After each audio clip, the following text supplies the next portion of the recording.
Hello everyone, my name is Perez. My presentation this week will be responding to week 3's legal health records case study.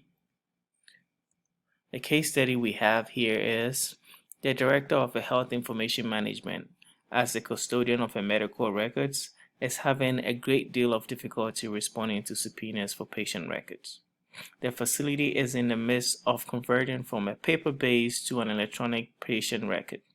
Some information is on a paper, some information is scanned immediately following discharge, some information is automatically fed into the EHR system, and other information resides only within an electronic system.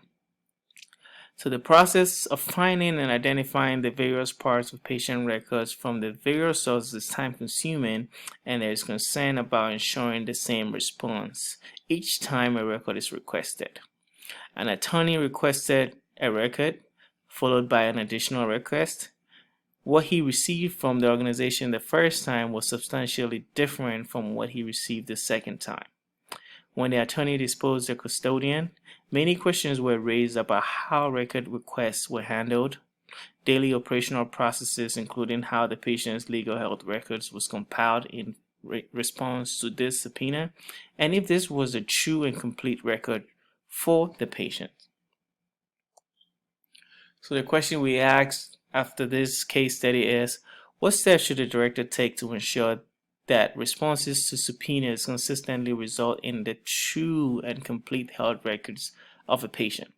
So pretty much we want to make sure that every time we get a subpoena, the way we produce responses stay consistently, and we produce them the same information source every time. So the issues identified in this case study are the difficulties the custodian is having responding to subpoenas for patient records. 2.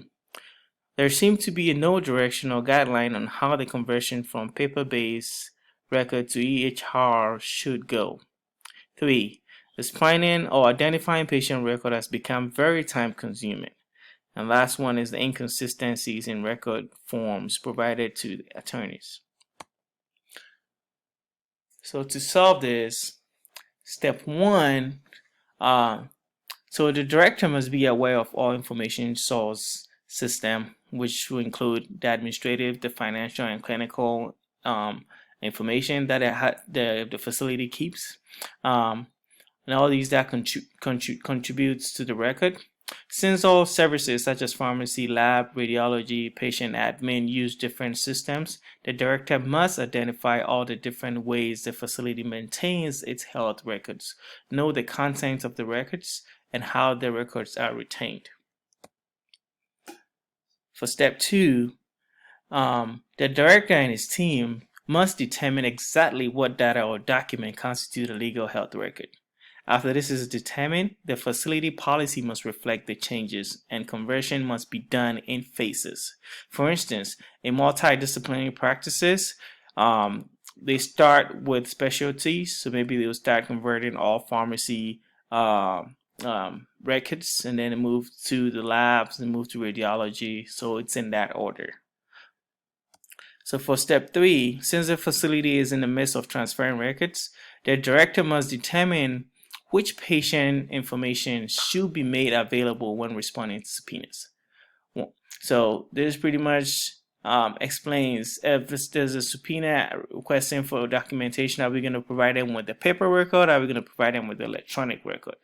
Once all records have been converted, the director must advise staff members to only use paper versions as references. So that means they're going to be sticking with electronic health records only. And the only time they will be using paper-based records is for references only. Additionally, reminders must be sent out to providers to prevent the creation of additional patient information on papers. So you have to let providers be aware that, hey, we started a conversion, and as a result, just make sure you're using electronic health records instead and stop producing paperwork. That's just going to create more work. So step 4, a record management software is required to determine records declaration and lifecycle management of information such as instant messages, photos, emails received from outside organizations that is used for patient care. So after we do all the conversion, we would have to have a record management software that will be able to determine and group all these documents and records for us and determine where each of them will have to be categorized under. Step 5 pretty much says when all is done, the director must retrain staff members on all information source systems and what constitutes an electronic health records. Since record custodians primarily respond to subpoenas, they must be made to understand the established standards for record maintenance, contents, and documentation. Knowing and understanding the established standards as well as the facility's policies will help employees respond to requesters consistently. Pretty much they all being on the same page and providing the same information when requested. And lastly, the director must document all these changes and trainings provided, just as a way of documenting that, hey, everyone is being trained, we all know what to do, and from this day we are going to be sticking with this plan. When we ask for electronic health records or we ask for a patient's records, what we're going to be producing will be electronic health records and not paper-based records, so they all stay on the same page. This is a few references that I used, and this concludes my presentation. Thank you.